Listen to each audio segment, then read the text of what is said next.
Episode की शुरुआत में हम देखते हैं कि जब फंग छोटा था तो वह एक पिल्ले का पीछा करते करते सड़क पार कर रहा था, लेकिन तभी वहां से एक गाड़ी आती है जिससे बचाने के लिए उसकी माँ बीच में आ जाती है और उनका एक्सीडेंट हो जाता है, जिसकी वजह से उनकी मौत हो जाती है। फंग वहां आता है और उस समय बारिश होने लगती है, जिससे वह रोते रोते बेहोश हो जाता है।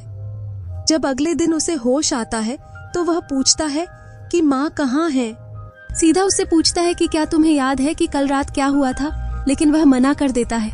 डॉक्टर सीधा से कहते हैं कि शायद सदमे के कारण फंग की याददाश्त चली गई है, इसलिए उसे कुछ भी याद नहीं है और अब उसे ये सब याद दिलाना सही नहीं होगा। वर्तमान में फंग के पिता उससे कहते हैं, इसलिए मैंने तुम्हें चीटिंग वाली कहानी बताई थी ताकि तुम अपनी जिंदगी अच्छे से जी सको, लेकिन मुझे नहीं पता था कि वो तुम्हें इतना प्रभावित करेगी। फंग कहता है, तो इसका मतलब है कि माँ की मौत मेरी गलती की वजह से हुई है। तभी उसके पिता उसके पास आते हैं और समझाते हैं, जो हुआ उसमें किसी की गलती नहीं थी, मैं बस चाहता हूँ कि तुम अपनी जिंदगी खुशी से जियो। यह सुनकर फंग रो पड़ता है और अपने पिता को गले लगा लेता है।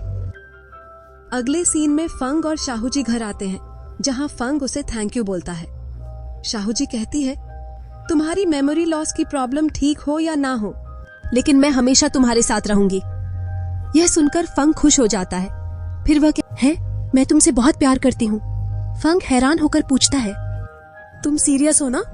शाहू जी कहती है, मैंने कितनी बार तुम्हें कहा है कि मैं तुमसे प्यार करती हूँ। तुम्हें अब इस बात की आदत डाल लेनी चाहिए, क्योंकि यह सच है। यह सुनकर फंग उसे गले लगा लेता है। तभी वहाँ यंग आता है और यह सब देखकर बहुत गुस्सा होता है और वहाँ से चला जाता है। दूसरी तरफ याओ अमेरिका से वापस आ जाती है। वह सीधा के लिए गिफ्ट्स लेकर आती है, लेकिन सीधा उन गिफ्ट्स में दिलचस्पी नहीं दिखाता।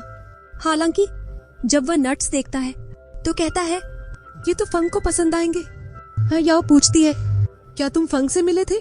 तो वह कहता है, मैं अभी उससे मिलकर आ रहा हूँ। यह सुनकर याओ गुस्सा हो जाती है और गिफ्ट्स लेकर चली जाती है।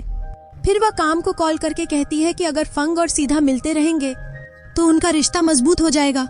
काम कहता है, अगर ऐसा हुआ तो सीधा फंग को वापस सीईओ बना देगा। तो याओ कहती है, ऐसा नहीं होगा, क्योंकि मुझे पता चला है कि फंग को मेमोरी लॉस की समस्या है। अगर ये शेयर होल्डर्स को पता चला तो वे कभी फंग को सीईओ नहीं बनने देंगे। अगले सीन में शाहू जी परफ्यूम बना रही होती है। वह 3-4 खुशबुओं को मिलाकर एक परफ्यूम तैयार कर लेती है।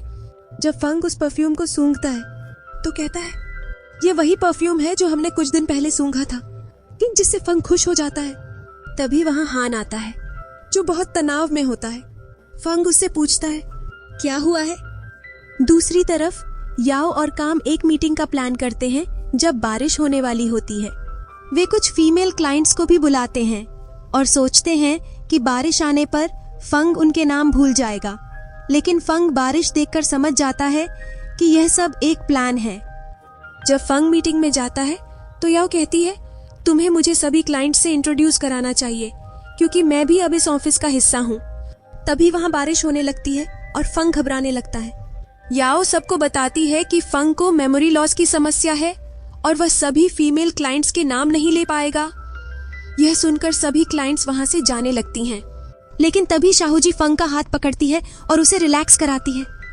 जैसे ही शाहू जी फंग का हाथ पकड़ती है, फंग को सभी क्लाइंट्स के नाम याद आ जाते हैं।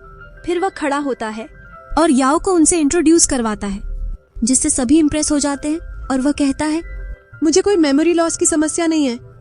तभी मीटिंग में सीधा आता है और शेयर होल्डर्स से कहता है कि फंग सीईओ बनने के लिए परफेक्ट है। यह सुनकर याओ गुस्सा होती है और कहती है, तुम यह फैसला कैसे ले सकते हो? तो सीधा कहता है, कंपनी के सारे फैसले मैं लेता हूँ, क्योंकि यह कंपनी सिर्फ मेरी है। एक फिर याओ गुस्से में वहाँ से चली जाती है। फिर फंग सबको परफ्यूम लॉन्चिंग के बारे में बताता है और इसकी तैयारी करने को कहता है। मीटिंग के बाद शाहू जी फंग को गले लगाती है और कहती है, मुझे आज बहुत अच्छा लगा। तभी फंग उससे कहता है, मुझे कुछ ऐसा दिखाई दिया जो अब तक नहीं हुआ था, कि वह उस शादी की बात कर रहा था जो उसकी और शाहू जी की हुई थी। लेकिन शाहू जी बात बदल देती है और कहती है, तुम्हें सिर्फ परफ्यूम की लॉन्चिंग पर फोकस करना चाहिए। उसी समय फंग को ली का और शाहू जी को जुबो का कॉल आता है। वे उन्हें बताते हैं कि उन्होंने ब्रेकअप कर लिया है।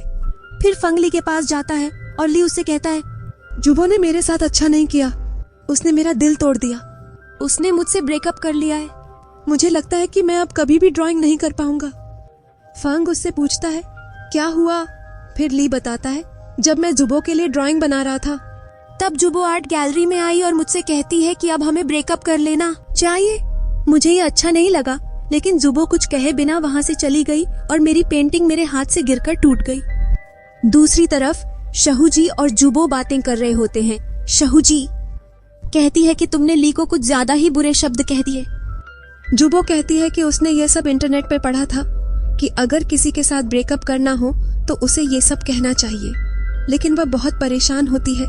दूसरी तरफ ली रो रहा होता है तो फेंग कहता है कि तुम्हें इतनी आसानी से हार नहीं माननी चाहिए।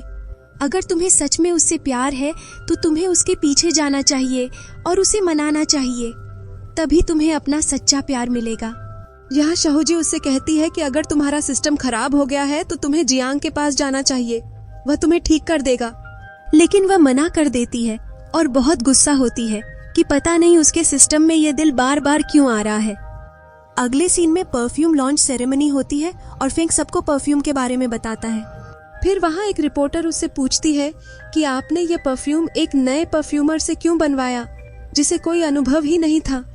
तब वह बताता है कि शहूजी ने इस परफ्यूम के लिए बहुत मेहनत की है और जितना यह परफ्यूम मेरे लिए महत्वपूर्ण था उतना ही उसके लिए भी। शहूजी ये सब सुनकर बहुत खुश होती है। जियांग भी ये सब देख रहा होता है और वह भी बहुत खुश होता है कि उन्हें हार्मोन एलिमेंट्स मिल गए हैं और अब वह अपने प्लैनेट पर वापस जा सकते हैं। इवेंट खत्म होने के बाद शहूजी फेंग को अपना बनाया हुआ परफ्यूम गिफ्ट करती है, जिससे फेंग खुश होता है। शहूजी कहती है कि मैंने इसका नाम तुम्हारे नाम पर रखा है, cool from inside, warm from outside. Feng ये सब सुनकर बहुत खुश होता है। फिर शहूजी कहती है कि तुम्हें भी मुझे कोई गिफ्ट देना चाहिए। फेंग उसे बैठने को कहता है। जब वह बैठती है तो फेंग उसके लिए एक गाना गाता है, जिससे शहूजी बहुत खुश। फिर फेंग शहूजी को किस करता है। अगले सीन में शहूजी जियांग से मिलने जाती है और उसे हार्मोन एलिमेंट दे देती है, जिससे वह बहुत खुश होता है और कहता है कि हमारा मिशन पूरा हो गया है और अब हम आज रात ही अपने प्लैनेट पर वापस जा सकते हैं। लेकिन शहूजी कहती है कि मुझे यहीं रुकना है, जिससे जियांग चौंक जाता है और एपिसोड यहीं खत्म हो जाता है। अगले एपिसोड देखने के लिए वीडियो को लाइक और चैनल को सब्सक्राइब जरूर करें। मिलते हैं नेक्स्ट एपिसोड में, तब तक के लिए टेक केयर, बाय।